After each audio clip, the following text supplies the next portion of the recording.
ہم اس موت کی تیاری کریں یا نہ کریں، موت نے اپنے وقت پر آ کر رہنا ہے۔ شاعر کہتا ہے لو کانت الدنیا تدوم لواحد لکان رسول اللہ فیہا مخلدا۔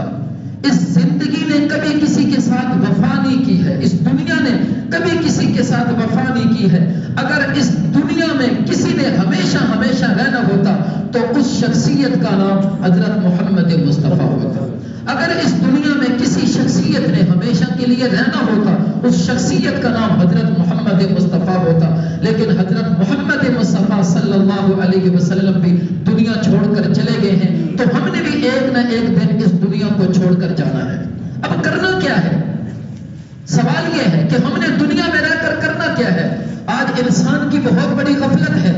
ہم اپنے کندھوں پر جنازے رکھ کر، میتیں اٹھا کر قبرستان کے حوالے کر کے آ جاتے ہیں۔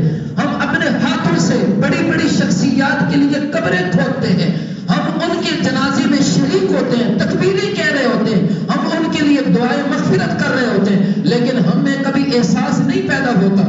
شیطان نے آج ہمیں اتنا غافل رکھا ہوا ہے، ہم میں یہ احساس نہیں پیدا ہوتا کہ ایک وقت آئے گا میری بھی میت یوں ہی کندھوں پہ اٹھا کر قبرستان کی طرف لے جائی جا رہی ہوگی۔ ایک وقت آئے گا کہ میرے سامنے کھڑے ہو کر امام صاحب 4 تکبیریں کہہ رہے ہوں گے۔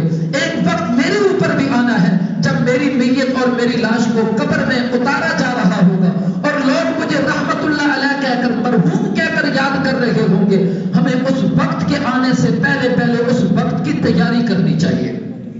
صرف یہ کافی نہیں ہے جو موت پر حق ہے، موت تو پر حق ہے، لیکن میں یہ سوچوں، آپ یہ سوچیں کہ ہم نے موت کے لیے تیاری کتنی کی ہے، ہم نے موت کے لیے تیاری کتنی کی ہے۔ اللہ فرماتے ہیں وجاءکم النذیر، تمہارے پاس خبردار کرنے والا آ چکا ہے، تمہیں عبرت حاصل کرنی چاہیے تھی لیکن تم نے عبرت حاصل نہیں کی۔ اب وہ ڈرانے والا کیا ہے، وہ خبردار کرنے والا کیا ہے؟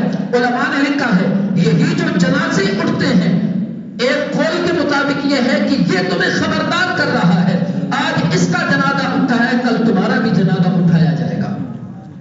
اور علماء نے یہ بھی لکھا ہے کہ جسم میں بالوں میں سفیدی کا آ جانا یہ بھی نذیر میں شامل ہے، یعنی جس وقت کسی شخص کے بال سفید ہو جائیں اب اس کو تیاری کر لینی چاہیے کہ میرا وقت آ چکا ہے۔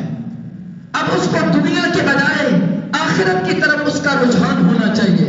اب دنیا کی فکر کرنے کے بجائے اس کو اپنی آخرت اور اپنی قبر کی، حشر قیامت کی فکر کرنی چاہیے، کیونکہ وجاءکم النذیر، اب تمہارے پاس ڈرانے والا آ چکا ہے۔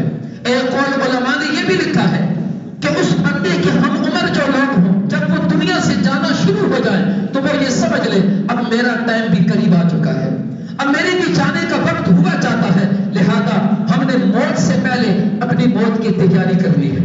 اور فرمایا الکیس من دان نفسہ فعامل لما بعد الموت، فرمایا جو اپنے نفس کی غلامی اختیار نہ کرے بلکہ اپنے نفس کو غلام بنا لے اور موت کے بعد جو حالات آنے ہیں، جو زندگی، جو لمحات اس کے اوپر آنے ہیں ان کے لیے تیاری کرنا دنیا میں رہ کر شروع کر دے، فرمایا یہ سمجھدار آدمی ہے۔ ایک وہ سمجھدار ہے جس کو میں اور آپ کہیں، ایک وہ سمجھدار ہے جس کو ہم سب کے سچے پیغمبر کہیں۔ ہمارا یہ ایمان ہے، ہمارا فیصلہ، ہماری سوچ غلط ہو سکتی ہے لیکن آقا مدنی صلی اللہ علیہ وسلم کی کہی ہوئی بات کبھی جھوٹی اور غلط نہیں ہو سکتی۔ وہ سچے پیغمبر یہ فرما رہے ہیں جو اپنی آخرت کی فکر کرتا ہے، جو موت کے بعد آنے والے حالات کی فکر کرتا ہے، اس کی تیاری کرتا ہے، فرمایا کہ یہ سمجھدار آدمی ہے۔ آج ہم غور کریں اس تناظر میں دنیا میں کتنے سمجھدار لوگ ہیں اور کتنے بے وقوف لوگ بستے ہیں۔ خوش نصیب اللہ تعالیٰ قرآن مجید میں فرماتے ہیں فَمِنْهُمْ شَقِيٌّ وَسَعِيدٌ، اللہ کی مخلوق میں کچھ لوگ خوش نصیب ہوتے ہیں، کچھ لوگ بد نصیب ہوتے ہیں۔ خوش نصیبوں کی نشانیاں حدیث پاک میں ذکر کی ہیں۔ ایک نشانی یہ ذکر کی ہے الاستعداد للموت، جو شخص موت کی تیاری میں لگ جاتا ہے، آخرت کی تیاری میں لگ جاتا ہے، یہ سمجھدار ہونے کی نشانی ہے، یہ خوشبختی کی نشانی ہے۔ تو ہم نے کرنا کیا ہے؟ ہمارے اوپر موت کے بعد جو حالات آنے ہیں ہم ان کے لیے تیار ہونا ہے۔ قبر میں جا کر کیا ہونا ہے؟ یہی کافی نہیں کہ بس ایک گڑھا تھا جس میں اس مردے کو ڈال دیا گیا، اوپر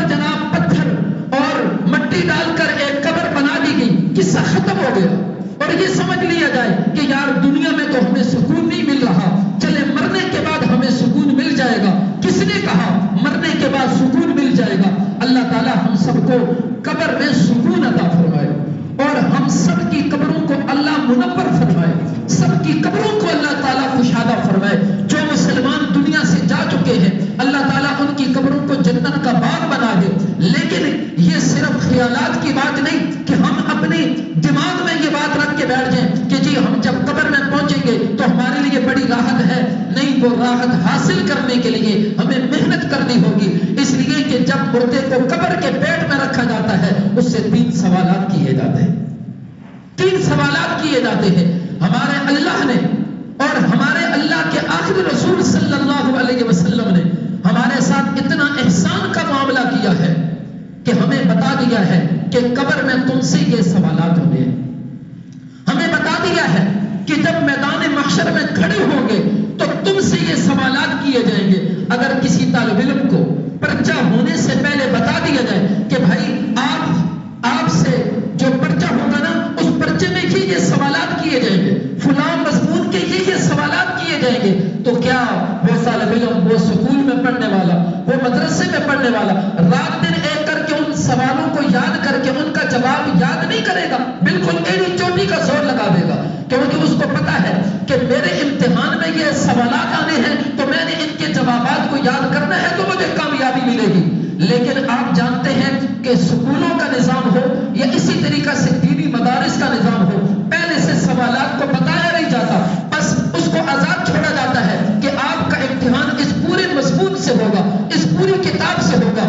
اس کے باوجود ایک طالب علم کامیابی حاصل کرنے کے لیے کتنی محنت کرتا ہے، کتنا سارا سرمایہ خرچ کرتا ہے تاکہ کہیں ایسا نہ ہو سالانہ امتحان میں ناکام ہو جاؤں۔ تو آپ اندازہ لگائیے، ہمارے نبی نے ہمیں بتا دیا ہے، ہمارے نبی نے ہمیں بتا دیا ہے قبر میں پہنچنے کے بعد تم سے 3 سوالات کیے جائیں گے۔ ہمارے نبی نے ہمیں بتا دیا ہے میدان محشر میں تم سے 4 سوالات کیے جائیں گے۔ قبر کے 3 سوالات کون سے ہیں؟ سب سے پہلا سوال من ربک، تیرا رب کون ہے؟ دوسرا سوال من نبیک، تیرا نبی کون ہے؟ تیسرا سوال ما دینک، تیرا دین کیا ہے؟ اگر ان تینوں سوالوں کا جواب وہ ٹھیک دے سکا اس کے لیے کامیابی ہے۔ پھر اس کے لیے قبر کو کشادہ کیا جائے گا، پھر اس کے لیے جنت کی کھڑکی کو کھول دیا جائے گا، پھر اس کے لیے قبر وہ گڑھا نہیں بلکہ وہ جنت کا ایک باغ بن جائے گا۔ لیکن اگر خدا نہ خواستہ ان تینوں سوالوں کا جواب صحیح طریقے سے نہیں دے سکا، اور یاد رکھیے اس کا تعلق رٹنے کے ساتھ نہیں ہے کہ ہم یہ کہہ لیں ہمیں تو ان سوالوں کا جواب آتا ہے، اس کا یہ مطلب نہیں۔ اس کا مطلب یہ ہے دل کی تختے پہ لکھا ہوا ہو کہ دنیا میں مجھے پالنے والا اللہ تھا، مجھے تجارت نہیں پالتی تھی، مجھے دکان نہیں پالتی تھی، اور جناب میں مال و دولت کے بل بوتے پہ نہیں پل رہا تھا بلکہ میرا رب مجھے پال رہا تھا۔ یہ یقین بنا ہوا ہو کہ میرا رب اللہ ہے، مجھے پالنے والا اللہ ہے، میرا پالنہار اللہ ہے، تب وہ جواب دے سکے گا۔ دوسرا سوال کیا؟ تیرا نبی کون ہے؟ یہ رٹا چل جائے گا، تیرا نبی کون ہے؟ میں کہہ دوں گا حضرت محمد مصطفیٰ صلی اللہ علیہ وسلم۔ جواب تب دے سکے گا جس وقت اس کی دل کی گہرائی میں حضرت محمد مصطفیٰ کی محبت ہوگی، کسی بت کی محبت نہیں ہوگی، کسی باطل کی محبت نہیں ہوگی، بلکہ حضرت محمد مصطفیٰ کی محبت اس کے رگ و ریشے میں، اس کے دل دماغ میں بیٹھی ہوئی ہوگی، تو وہ کہے گا محمد رسول اللہ، محمد رسول اللہ۔ اور تیسرا سوال کیا؟ ما دینک، تیرا دین کیا تھا؟ آج ہم مسلمان ہیں، ہمیں پتا ہے ہمارا دین اسلام ہے، لیکن یہ کافی نہیں ہے۔ آج میں آپ اس بات پر بھی غور کریں، آج ہم ایک موت کی مناسبت سے جمع ہوئے ہیں، میں آپ کے لیے سوچنے کا موقع ہے۔ ہم سوچیں ہم مذہب اسلام کی تعلیمات کے مطابق کتنا چل رہے ہیں؟ کیا ہماری خوشیاں اسلام کے مطابق ہیں؟ کیا ہماری غمیاں دین کے مطابق ہیں؟ کیا ہمارا کھانا پینا دین کے مطابق ہے؟ کیا ہماری اٹھک بیٹھک دین کے مطابق ہے؟ کیا ہمارا سونا جاگنا قرآن کے مطابق ہے، دین کے مطابق ہے؟ کیا ہمارے معاملات دین کے مطابق ہیں؟ کیا ہماری تجارت دین کے مطابق ہے؟ کیا ہمارے اخلاقیات دین کے مطابق ہیں؟ ہمارا لین دین دین کے مطابق ہے؟ کیا ہم دوسروں کے ساتھ معاملہ دین کی روشنی میں کرتے ہیں؟ ہمارے لیے یہ سوچنے کا مقام ہے۔ یہی تیسرا سوال ہوگا، تیرا دین کیا ہے؟ اگر اس نے دین کی غلامی، دین کے مطابق زندگی گزاری تھی تو وعدے بات ہے وہ کہہ دے گا دین الاسلام، میرا دین اسلام ہے، میرا تعلق اسلام کے ساتھ ہے۔ ہم نے دنیا میں رہتے ہوئے فکر کرنی ہے کہ ہمارا رب، ترمذی شریف میں روایت موجود ہے، زمین اس وقت تک انسان کے قدم نہیں چھوڑے گی جب تک اللہ کے سامنے کھڑے ہو کر وہ 4 سوالوں کا جواب نہ دے دے۔ سب سے پہلا سوال یہ ہوگا عن عمرہ فیما افنا، بتا میں نے تجھے 70 سال 60 سال کی عمر دی تھی، بتا کہاں خرچ کر کے آیا ہے؟ تو نے اپنی عمر کو کہاں لگایا ہے؟ تو نے اپنی عمر کو کہاں خرچ کیا ہے؟ میں نے تجھے 70 سال کی، 80 سال کی، 100 سال کی عمر عطا کی تھی، بتا تو نے کہاں خرچ کیا ہے؟ کہاں بیٹھ کے تو خرچ کرتا رہا؟ یہ سب سے پہلا سوال ہوگا۔ اور نوجوان جو اپنی جوانی کو مستی میں گزار دیتے ہیں اور جب ان کو نماز کا کہا جائے تو کہتے ہیں جی ابھی تو جوان ہیں، بڑی عمر میں جا کر دیکھ لیا جائے گا۔ آج ہمارے نوجوانوں کو آخرت کی فکر ہی کوئی نہیں ہوتی۔ ایسے پتہ چلتا ہے گویا کہ خدا سے ہم نے منظوری کرا لی ہے کہ ہماری موت بڑھاپے سے پہلے نہ آئے، لیکن کتنے بچے، کتنے جوان، کتنے بوڑھے، کتنے لوگ، کیا ہمارے یہ بھائی جن کا ابھی چند دن پہلے انتقال ہوا، کوئی شخص یہ سوچ سکتا ہے، کوئی ان کے عزیز و اقارب، ان کے گھر والوں کے دماغ میں کہیں یہ بات تھی، کہیں گوشے میں یہ بات تھی کہ یہ صاحب عنقریب ہم سے رخصت ہونے والے ہیں؟ نہ ان کو پتا تھا، نہ ان کے عزیز و اقارب کا پتا تھا۔ اسی طرح موت مجھے بھی آئے گی، آپ میں سے ہر کو آئے گی، لیکن موت بتا کر نہیں آیا کرتی، موت بتا کر نہیں آیا کرتی۔ وہاں جوانی کے بارے میں خصوصی طور پر پوچھا جائے گا عن شبابہ فیما ابلا، بتا تو نے جوانی کہاں خرچ کی تھی؟ کہاں بیٹھ کے تو خرچ کرتا رہا؟ راتیں کہاں گزرتی تھی؟ دن تیرے کہاں گزرتے تھے؟ تیری محفلیں کیسی ہوتی تھی؟ تیرے آس پاس میں لوگ بیٹھنے والے کیسے ہوا کرتے تھے؟ جوانی کے بارے میں پوچھا جائے گا، یہ دوسرا سوال ہوگا۔ تیسرا سوال ہوگا مال کے بارے میں، مما اکتسب وفیما انفق، مال کے بارے میں 2 سوال ہوں گے۔ سب سے پہلا سوال یہ ہوگا بتا تو نے کمایا کیسے تھا مال، اور پھر یہ بتا تو نے مال کو خرچ کہاں کیا تھا۔ آج ہم مسلمان ہیں، نہ ہم یہ دیکھتے ہیں ہمارا ذریعہ معاش حلال ہے یا حرام ہے، پھر ہم مال کو کمانے کے بعد یہ بھی نہیں دیکھتے کہ مال مجھے ادھر خرچ کرنا چاہیے یا نہیں خرچ کرنا چاہیے۔ ہمارے پڑوس میں ایک غریب ہے جو بھوکا پیاسا مر رہا ہے، ہم اس کے منہ میں ایک لقمہ دینے کے لیے تیار نہیں، لیکن ہمارے ہی بچی کی شادی ہو جائے تو لاکھوں کا خرچہ ہم جناب خرچ کرنے کو بڑا اپنے لیے فخر محسوس کرتے ہیں۔ یہ آج کے مسلمان کی صورتحال، مسلمان کی صورتحال یہاں تک پہنچ چکی۔ عزیز و اقارب میں، نیک لوگوں میں ایسا شخص جو غربت کی چکی میں پس رہا ہو، ہمیں اس کے حالات کا پتہ بھی ہو، تب بھی اس کی ضرورت کو پورا کرنے کے لیے تیار نہیں ہوتے۔ لیکن فضولیات میں جہاں اسلام نے مال خرچ کرنے سے منع کیا ہے، ہم بڑے دھڑلے کے ساتھ وہاں مال کو خرچ کرتے ہیں اور بڑے فخر کے ساتھ ہم دوسرے لوگوں کو بتاتے ہیں دیکھو جی ہم نے اتنے لاکھوں روپے اپنی بیٹی کی شادی رچانے کے لیے خرچ کر دیے ہیں، دیکھو اتنے لاکھوں روپے ہم نے اپنے بیٹے کی ولیمے پہ خرچ کر دیے ہیں۔ ٹھیک ہے، جہاں اسلام نے خرچے کی اجازت دی ہے ٹھیک ہے، لیکن قرآن کا یہ بھی پیغام ہے والذین اذا انفقوا لم یسرفوا ولم یقتروا وکان بین ذلک قواما۔ اسلام نے ہمیں خرچ کرنے میں بھی اعتدال کا پیغام دیا ہے۔ آپ نے جب مال کو خرچ کرنا ہے کنجوسی بھی نہیں کرنی اور آپ نے فضول خرچی بھی نہیں کرنی، کنجوسی بھی نہیں کرنی۔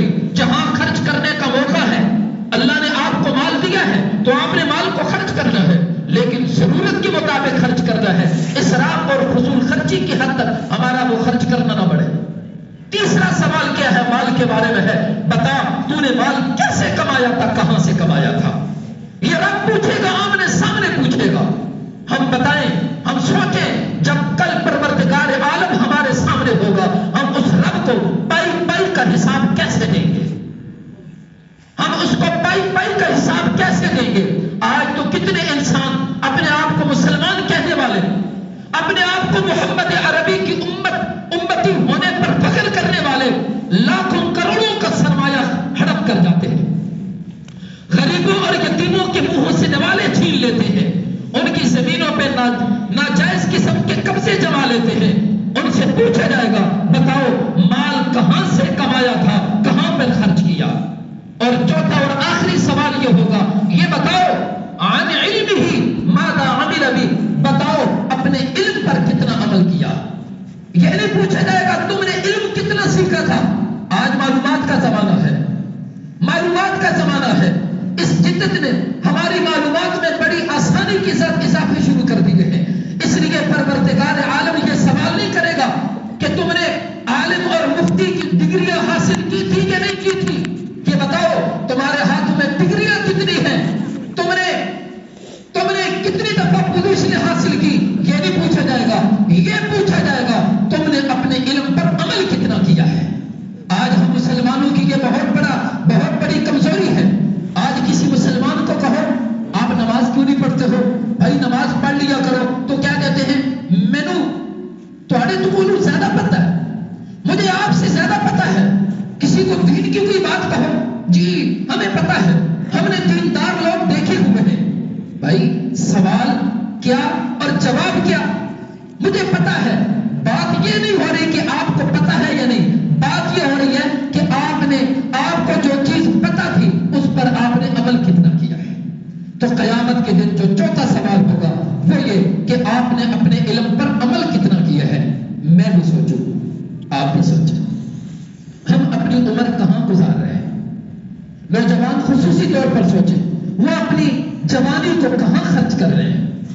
مالدار تجارت پیشہ لوگ سوچیں وہ مال کو کیسے کما رہے ہیں، کہاں خرچ کر رہے ہیں؟ ہم سوچیں، پڑھے لکھے لوگ سوچیں، ان پڑھ لوگ سوچیں، سارے جانتے ہیں یہ فائدے کے کام ہیں، یہ نقصان کے کام ہیں، ہم سب سوچیں ہم اپنے علم پر عمل کتنا کر رہے ہیں۔ یہ ہمارے لیے کرنے کی چیزیں ہیں، فکر کرنے کی چیزیں ہیں۔ جو لوگ ہماری دنیا سے رخصت ہو جائے، کل تک وہ خوشی میں غمی میں ہمارے ساتھ شریک تھے، آج وہ ہم میں موجود نہیں رہے، ہم نے ان کے ساتھ کیا کرنا ہے؟ اسلام نے ہمیں وہاں بھی بیار و مددگار نہیں چھوڑا، بلکہ اسلام نے ہمیں وہاں بھی تعلیمات دی ہے۔ سب سے پہلا حق یہ بنتا ہے اگر کوئی مسلمان دنیا سے پردہ کر جائے اس کے نماز جنازہ میں شریک ہونا۔ اور یاد رکھیے ہم کسی مسلمان کے جنازہ میں اس لیے شریک نہ ہو کہ آج ہم ان کے جنازہ میں شریک ہوں گے تو کل ہمارے جنازے میں بھی کوئی آئے گا، یہ نہیں۔ ہم مسلمان کا جنازہ پڑھنے کے لیے اس لیے نہ آئیں کہ اگر ہم نے جنازہ نہ پڑھا تو جو لواحقین ہیں، جو میت کے رشتہ دار ہیں وہ ناراض ہو جائیں گے، نہیں۔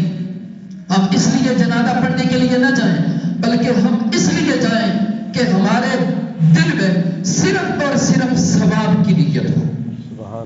اگر ہم اللہ کی رضا کی خاطر ثواب کو حاصل کرنے کے لیے ایک مسلمان کے جنازے میں شریک ہوتے ہیں تو حدیث پاک میں آیا، بخاری شریف میں روایت موجود ہے، اتنی زیادہ نیکیاں ملتی ہیں جتنا بڑا احد پہاڑ ہے، احد پہاڑ کے برابر نیکیاں ملتی ہیں۔ یہ سب سے پہلا حق ہوا کرتا ہے ایک مسلمان کا۔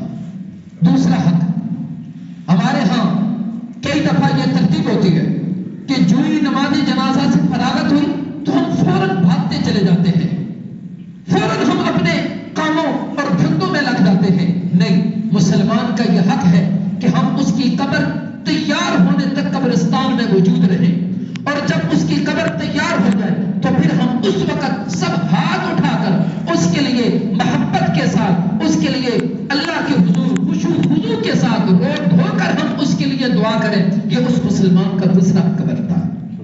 اور علماء نے لکھا ہے اگر کسی کو آنا ہو جو میت کے رشتہ دار ہیں ان سے اجازت لے کے جائیں، ان سے اجازت لے کے جائیں تاکہ ان کو دکھ نہ ہو کہ یار یہ بس جنازہ پڑھنے کے لیے آئے تھے اور اگلا جو کام ابھی تک باقی تھا جس میں ہم نے مل بیٹھ کر دعا بھی کرنی تھی اس میں وہ شریک نہیں ہوئے، اس دعا میں بھی شریک ہونا ہے۔ اور روایت میں ہے کہ جو آخری دم تک نماز جنازہ میں شریک رہے گا، یعنی اس میت کی قبر کے تیار ہونے تک شریک رہے گا اور آخر میں دعا کر کے آئے گا، اس کو اللہ تعالیٰ 2 احد پہاڑ کے برابر نیکی عطا فرماتے ہیں۔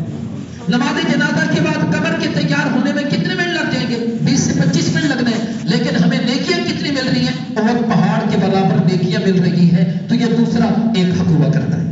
تیسرا حق، اگر کوئی مسلمان دنیا سے پردہ کر جاتا ہے تو لواحقین کے ساتھ تعزیت کرنا، حوصلہ افزائی کرنا، یہ بھی ایک مسلمان کا حق ہوا کرتا ہے۔ لیکن ہمارے ہاں جو تعزیت کے طریقے رائج ہیں وہ قابل اصلاح ہے۔ کبھی ہم یہ کہتے ہیں او جی بڑا ظلم ہو گیا، بڑا ظلم ہو گیا، بس اللہ کو ایک یہی گھرانہ ملا تھا، اب وہ بیچارہ فوت ہو گیا ہے، اب پیچھے ان کا کوئی پرسان حال نہیں ہے، پیچھے ان کی کوئی خبر گیری کرنے والا نہیں ہے، بس اللہ کو یہی ایک گھر ملا تھا، بڑا ظلم ہو گیا یار۔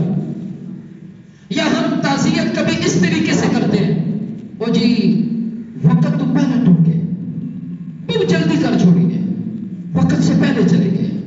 وقت سے پہلے کون جاتا ہے؟ اللہ نے قرآن میں فرمایا وقت سے پہلے کوئی بھی نہیں جاتا۔ اس لیے ہمارے ہاں جو تعزیت کرنے کے طریقے رائج ہیں وہ بھی قابل اصلاح ہے۔ ان للہ ما اخذ ولہ ما اعطى وکل شیء عنده باجل مسمى۔ سب سے بہترین طریقہ جو ہمارے نبی صلی اللہ علیہ وسلم نے ہمیں سکھایا وہ کیا ہے کہ اللہ ہی مالک ہے، وہ چاہے دے چاہے لے، ہر ایک چیز کا اللہ کے ہاں ایک وقت مقرر ہے۔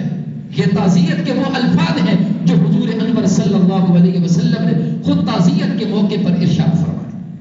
لہذا تعزیت کے موقع پر ہمیں ایسے بول نہیں بولنے چاہیے کہ جس بول کی وجہ سے آگے جو عزیز و اقارب ہے مزید ان کو تکلیف پہنچے، مزید ان کو وہ مرحوم یاد آ جائے اور وہ رونا دھونا شروع کر دے۔ بلکہ تعزیت عربی زبان کا لفظ ہے، تعزیت کا معنی ہوتا ہے حوصلہ افزائی کرنا، جس کا مطلب یہ ہے ہم ان کے پاس جائیں اور اس طریقے کے ساتھ ان کے ساتھ ہم بات چیت کریں، اس طریقے سے ہم چند بول بول دیں جن کی وجہ سے ان کا دل ٹھنڈا ہو، ان کو صبر نصیب ہو، ان کو سہارا ملے، ان کے غم ہلکے ہو جائیں۔ یہ تعزیت کا طریقہ ہے۔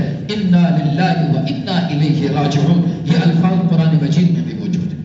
چوتھا اور آخری حق جو میں بیان کرنا چاہتا ہوں، جتنے مسلمان دنیا سے پردہ کر جائیں ان کے لیے ایصال ثواب ہمیں کرتے رہنا چاہیے۔ یہ نہیں ہے کہ چند دن ہم ان کے لیے دعا کریں، مہینہ 2 مہینے تک ہم ان کو اپنی دعاؤں میں یاد رکھیں اور اس کے بعد ہم ہمیشہ ہمیشہ کے لیے رشتہ داروں کو اپنی دعاؤں سے نکال دیں۔ یہ بہت بڑی بے وفائی کی بات ہے، ایسا ہمیں نہیں کرنا۔ ہم نے اپنے مسلمان بھائیوں کو خصوصی طور پر اپنے جاننے والوں کو، اپنے رشتہ داروں کو ہم نے ہمیشہ ہمیشہ اپنی دعاؤں میں یاد رکھنا ہے، اپنی دعاؤں میں ہم نے ان کو یاد رکھنا ہے اور حسب توفیق ہم نے ان کو ایصال ثواب کرتے رہنا ہے۔ ایصال ثواب کیا چیز ہے؟ ایصال ثواب عربی زبان کا لفظ ہے۔ ایصال کا معنی ہوتا ہے پہنچانا، ثواب کا معنی ہوتا ہے نیکی۔ ایصال ثواب کا معنی نیکی کو پہنچانا۔ کیا مطلب؟ ہم نیکی کریں اور یہ دعا کر دیں کہ اے اللہ اس کا ثواب فلاں مرحوم تک پہنچ جائے تو بس ایصال ثواب ہو گیا۔ اور یاد رکھیے یہ ایصال ثواب صرف مردوں کے لیے نہیں ہوتا، زندوں کو بھی ایصال ثواب کیا جا سکتا ہے۔ اگر یہ مسئلہ آپ میں سے کسی نے پہلی دفعہ سنا ہو تو حیرانگی کی ضرورت نہیں ہے، آپ فتاوی شامی اٹھا لیں، فتاوی شامی میں اور دیگر فتاوی کی معتبر کتب میں یہ بات لکھی ہے، آپ زندوں کو بھی ایصال ثواب کر سکتے ہیں اور مرے ہوئے بھائیوں کو بھی ایصال ثواب کر سکتے ہیں۔ آپ کے سامنے کوئی بزرگ ہیں، کوئی استاد ہیں، آپ کوئی بھی نیکی کر کے یہ کہتے ہیں کہ یا اللہ اس عمل کا ثواب فلاں میرے بزرگ تک، فلاں میرے استاد تک پہنچ جائے، تو زندگی میں بھی ایصال ثواب کیا جا سکتا ہے۔ اور وفات کے بعد تو وفات جن کی ہو چکی ہے ان کو بہت زیادہ اس ایصال ثواب کی ضرورت ہوتی ہے، اور یہ ایصال ثواب یہ ان کے لیے تحفے ہوا کرتے ہیں جس کے لیے یہ وفات پانے والے جو ہوتے ہیں ہمارے مسلمان بھائی، وہ اس کے لیے ترستے ہیں کیونکہ یہ ان کے لیے تحفے ہوا کرتے ہیں۔ تو یہ تحفے ہم وقتاً فوقتاً ان کے لیے بھیجتے رہیں، لیکن ایصال ثواب کے معاملے